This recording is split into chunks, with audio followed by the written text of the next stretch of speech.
Nagdadalang balita galing sa bayan ko.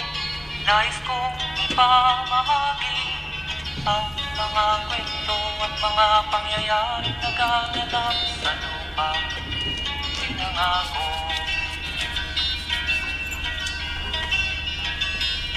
Ang lupang pinanggalingan ko'y may bahid ng dugo. May mga lorong di makalipas sa hawlang pinto. May mga punong walang dahon, mga pusong di makakibo sa mga pangyayaring nagaganap sa lupang pinangako.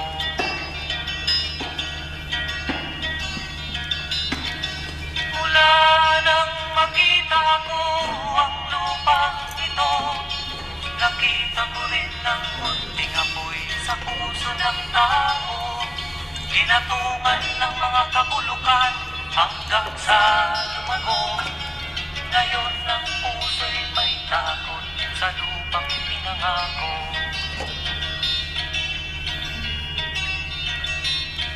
Lapit mga kaibigan at makinig kayo. Ako'y may daladalang balita galing sa bayan ko. Nais kong ipamahagi ang mga kwento at mga pangyayaring nagaganap sa lupang ipinangako.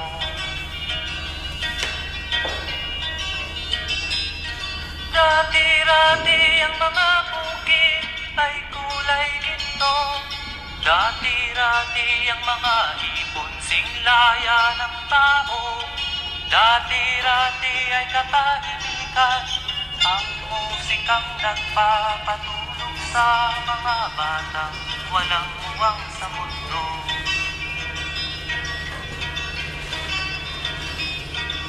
Ngayon ang lupang ipinangako ay nagsusumamo. Patakan yun ang luha ang apoy sa kanyang puso. Tingin niyo ang mga sigaw ng mga puso ng taong inyong dadamhin na bilang sa inyo.